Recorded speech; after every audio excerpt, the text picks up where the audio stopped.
Alright guys, what is up? It has been quite a while since you've seen the Z, and that was just because I had actually a lot of complications from the Megasquirt swap, and I'm going to be 100% this was all my fault.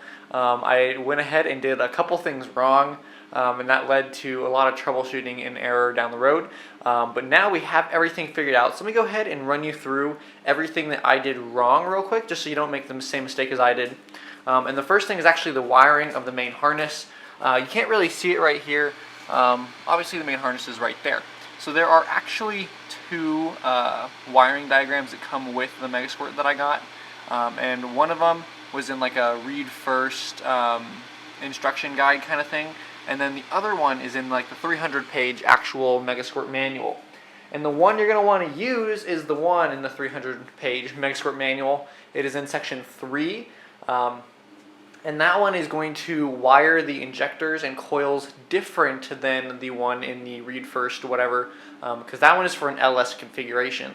I don't know why it's different, but it is. And what I ended up doing is wiring it for the LS, and then nothing was working correctly because the pins that said that they were going to coils and injectors weren't going to coils and injectors, and it took a long time for me to figure out why that was happening. But once I did, I went ahead and you can run a test mode. I'll take you through this on Megasquirt in the Tuner Studio when we get a chance. But I went ahead and did the test mode, and you could see all of the coils firing when they were supposed to and everything. So I knew that they were good now. The second major thing that I did wrong, and this is half my fault, half I think DIY Tune's fault. In here is the cast and the disc. Now, when we get the new disc, in the last video I said that you had to install the disc and then retime it. So what I did is when that disc, it has a D-shaped hole in the middle to go onto the distributor shaft, and that hole is actually too small. You need to go ahead and file it out a little bit for it to fit down all the way onto the D-shaft, because the D-shaft has like a beveled edge on it, and so the disc will actually sit on it and it'll look like it's secure, but it actually has to go down about another 2 millimeters. And I didn't realize this at first, so when I went ahead and put the top piece on, the first thing I did is I clamped it down with that top piece, and it actually started to bend the disc. And the second piece is that because it wasn't sitting down all the way, it was actually hitting the top of the crank angle sensor, and this caused a lot of metal shavings to just kind of get thrown everywhere. I'll show you it in a little bit, the disc. You can see it just was rubbing a lot. And this caused me a lot of issues after I actually started getting it running, because the more metal shavings got in there, the more the optical sensor got all messed up, and it just ended up giving me absolutely terrible values to the ECU, and the car would just kill itself after about 30 seconds. You know, you'd key cycle, you'd turn it on, and it would run, and then it would just die because it would give a cam fault. But now that those two are fixed, it runs really well. I was also dealing with some just like cold start issues and everything, the fueling. So I will go ahead and actually upload my map onto my website. I'll go ahead and put a new link there just for the Megasquirt, and you guys will be able to download my specific map and tune, because the one that comes with it, the base tune, that's actually tuned for E85. Now whether that impacts the starting at all, I'm not quite 100% sure, but I did end up fouling a lot of plugs trying to get it to work, so I believe it was just too much fuel to start out with, and I think it was because it was tuned for E85. But I'll go ahead and put that on my website, and I think I'll put a link down below as well, so that you guys can go ahead and get that. And by no means is that a perfect map or anything, but it is what I'm running with my HX35 550cc injectors and coil-on plugs. So let's go ahead and jump into what we're doing today. I know that was kind of a lot of catch-up, but basically we're buttoning everything up right now. So you can see down here we have the ECU, and it needs to be mounted. So what I went ahead and did is there used to be a bracket that held the ECU, the original ECU in. See if I can get it over there. You might be able to see that black spot right there, and there was a bracket right there. See if I can focus.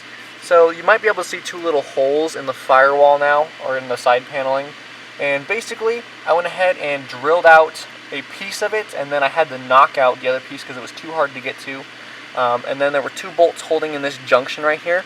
We'll put that back when we're done, but because there's holes in the firewall, we need to patch this up, so I sprayed it with some rubberized undercoating, and then I'm going to go ahead and put a piece of Flex Seal tape on top of it.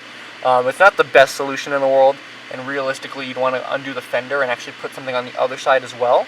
But this isn't the worst thing in the world as well, and I live in a desert, so we don't get too much water here.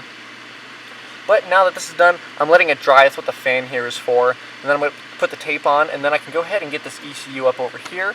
And then what we also need to do, kind of get you guys out here, is begin wiring our tachometer adapter. So if you guys remember, this is what we need to go ahead and run our tachometer, because the old one came off the coil, and that's what ran our dash, but we don't have a coil anymore. We have coil on plugs. So this one is going to take a 12-volt square wave out of the ECU, and it's going to bump it up to about 100 volts for our dash to run it. So I'm going to go ahead and take you through how to wire this. It's really simple, so let's get to that. Alright guys, so here we have the little adapter box, and this is really simple. It is hard for you guys to see, and I'm not going to refocus it because it wastes time, but this says 12-volt ground out and in, and this box is very simple. It comes with a little gray connector, and we're going to just need to pin it, basically. So it comes with a bag of pins, just like these, and then I used leftover Megasquirt wires that I had. So this is a knock sensor, I think, something sensor, ground. So it's a sensor ground wire, this white one with a black stripe, and then I just had a regular black and then red. And basically you just take them, you put them in the short end here, and you're actually supposed to crimp them or solder them. I crimped mine. I don't think it's going to have any difference over the solder or not.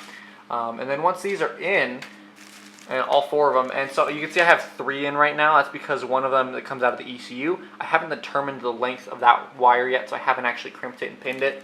But once we're done here, we'll go ahead and put it in the car with the ECU and everything, and we'll get it to a spot we like, and then cut everything to length.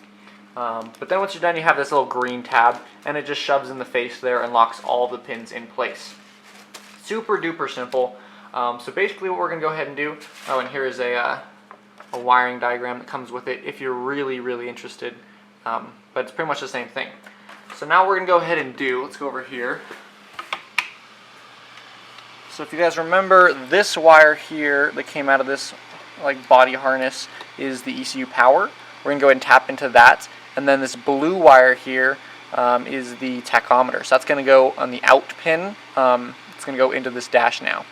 And then we're probably going to either tap into a ground from the ECU, or put just like a little eye hook and then ground to one of these other things in here. It doesn't need to be like a super important ground because it's not like a lot of current coming through it, but we do want to make sure it's nice and good. So we'll probably just put it in one of these bolts somewhere along here. Sorry if it's hard for you guys to see that. So once this paint dries, I'll go ahead and seal everything up. And we're actually probably going to modify these brackets in order to fit into the original ECU holes. But once that is in, I'm thinking we're going to put the adapter box on top of the ECU so that the wires just kind of come out and then into it real quick. Oops, out like right here and then up and into it. So everything here should fit behind the factory kick panel. So I'm going to go ahead and wait for this to dry. I just painted it a little bit ago, and then we'll jump right back into it. Alright guys, well it is looking really good. You can see I got everything bundled up really nicely. Let me go ahead and run you through. I went ahead and pretty much stuck with the original plan, except for one thing. Instead of finding bolt holes for this to fit on, because this right here and then down here were the original bracket bolts, and that won't fit with where the ECU needs to go, just to kind of make it happy. So what I ended up using is this kind of, see if I can see this for you, these command strips that are kind of just like Velcro. So you could use like a sticky Velcro as well.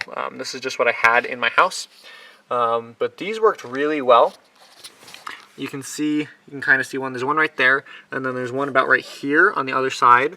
And then I'm also using it to hold on the adapter tachometer box right on top there. So that means all these are removable. It's going to hold on really well, and it's going to keep everything from jiggling. And the last thing I did was just kind of zip tie everything together. This bundle right here is 2-step and fuel pump, neither of which I'm using at the moment. But I have them for future use if I need them. So that's those guys right there. I kind of zip tied everything up there. And then this was the ground for the tack box. It's not the perfect ground, but I think it's going to work. And if it doesn't, we lose the tack. It's not like super instrumental. I would have shortened this up a little bit more, so it's not so long, and then all these guys would fit together really nicely. But that's okay. This is all going to be hid behind the kick panel and look really nice. So I think that this is all ready to go. So let's go ahead and jump into the software side of things.